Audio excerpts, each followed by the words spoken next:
Welcome back to the weekly news roundup. This is a special edition because Zoom has been so blowing up in popularity lately that all sorts of researchers start looking at it and they're all going, Facebook is better. Holy crap, Facebook is better.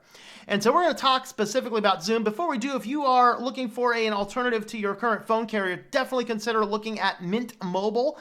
I actually get my service for $15 a month, and that is 3 gigabytes of data, unlimited talk and text. What I like most about Mint Mobile, and the one thing I look for in any prepaid plan, is they do not limit your hotspot. So there's no weird limitations on your hotspot. It does everything I need it to do. And the more of it you buy at a time, the cheaper it becomes. You can get 3 gig, I think 3 gig, 8 gig, and 12 gig, except I think this month, you can get unlimited because of all the craziness going on.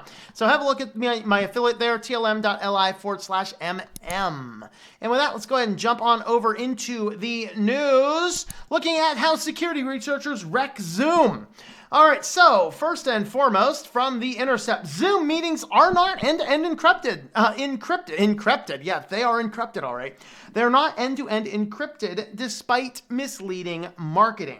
All right, so they were basically saying that, and the Zoom is all end-to-end encrypted and all this, that actually is only true in a couple of just a few small circumstances, but for the most part, you should assume that your Zoom meetings are not end-to-end encrypted, which means if somebody doesn't Zoom bomb you and just set up their camera to record everything you're doing, third parties could get in there and interfere or maybe change your video feed with something crazy goofy. They could see anything that you're texting back and forth through the messenger. They could intercept any files that are going and push files as well. These are serious problems with having a system like this. Now, they originally were saying, hey, they were end-to-end, and after some security researchers looked into this, they basically said, no, not really. So in Zoom's paper, there is a list of pre-meeting security capabilities that are available to the meeting host that starts with enable an end-to-end encrypted meeting. Later in the white paper, it lists secure a meeting with end-to-end encryption as an in-meeting security capability that's available to meeting hosts. When a host starts a meeting with the required encryption endpoints, settings-enabled participants see a green padlock that says Zoom is using end-to-end encryption when they mouse over it. But when reached for comment about whether the video meetings actually were end-to-end encrypted, Zoom spokesperson lied and said, no, currently, it is not possible to enable end-to-end encryption for Zoom video meetings. Zoom video meetings uses a combination of TCP and UDP. TCP connections are made using TLS, and UDP connections are encrypted with AES using a key negotiated over TLS connection. So encryption that Zoom uses to protect the meeting is TLS, the same technology that web servers use for HTTPS. This means that the connection between Zoom app running on a user's computer or phone and the Zoom server is encrypted the same way the connection to your web browser in the article is. This is known as transport encryption, which is different from end-to-end because the Zoom service itself can access the unencrypted video. So the service itself can see what's going on. It is not end-to-end. Okay, that is the difference. The difference is one of them only secures a part of the bridge. The other one is the whole thing. Okay, and the whole thing is what makes end-to-end. So Zoom misunderstood what end-to-end happens to be. Oh boy. And let's see, from Vice, Zoom is leaking people's email addresses and photos to strangers. This is why I do not have a Zoom account and I will not be getting a Zoom account. I don't mind if you want to give me a code and I'll go on with whatever thing if I have to, but I am not creating a Zoom account, nor have I created a Zoom account, nor am I going to create a Zoom account. For at least a few thousand people, Zoom has treated their personal email addresses as if they all belong to the same company, letting them video call each other. So you'd sign up for an account, and they basically sign that in as a quote, part of the company. And anytime you have part of a company, it's like the Google services for a company. They can all see and interact with each other because it basically behaves like a little LAN. Well, all sorts of strangers' email addresses were all on a LAN with each other, and they could see each other, leak each other, share photos, and whatever else was going on. And so the company issue lies in Zoom's company directory setting, which automatically adds other people to a user's list of contacts if they signed up with an email address that shares the same domain. So basically, if you had a series of domains, now if you're doing this, for example, and I have my publishing company has a certain URL for the domain.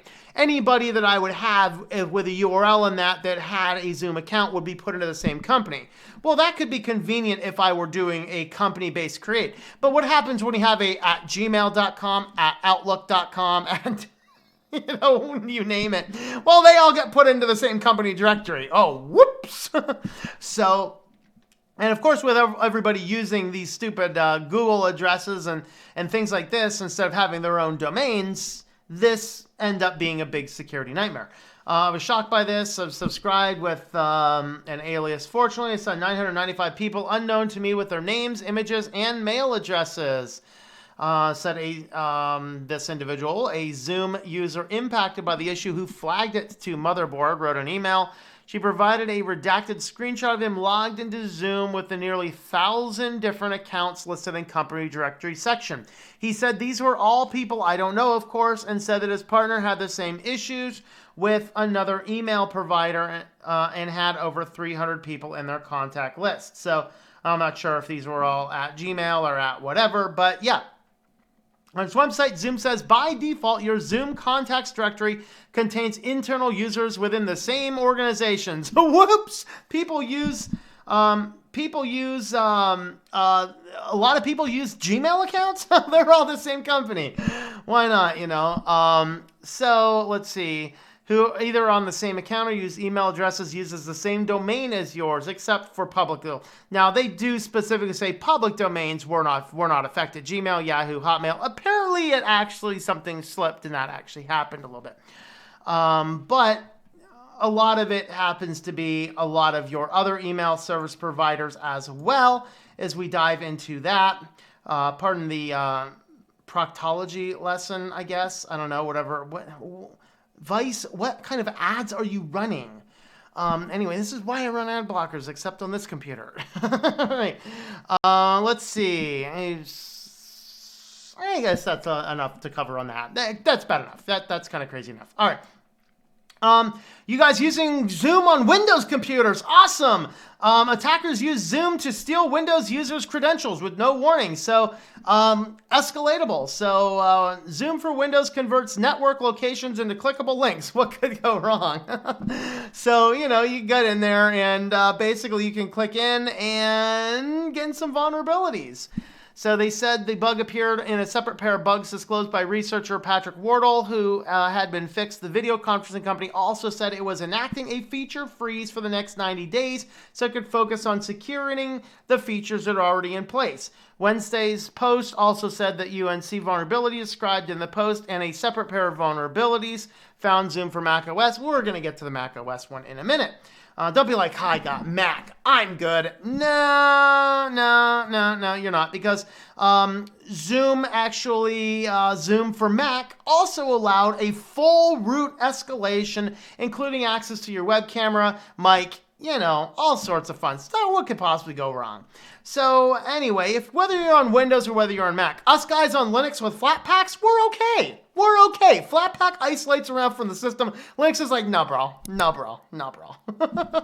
So, that's what I'm using. When I have to use Zoom, I'm using it on my Arch computer. I'm isolated with the Flatpak, and I don't have a Zoom account. So, still don't trust it, but you know what? In the scope of all of the craziness going on. Now, there's some other things that we didn't do. I love this article from The Verge because it basically summarizes. It's like a grab bag of zoominess. So let's have a look at the grab bag of zoominess, shall we?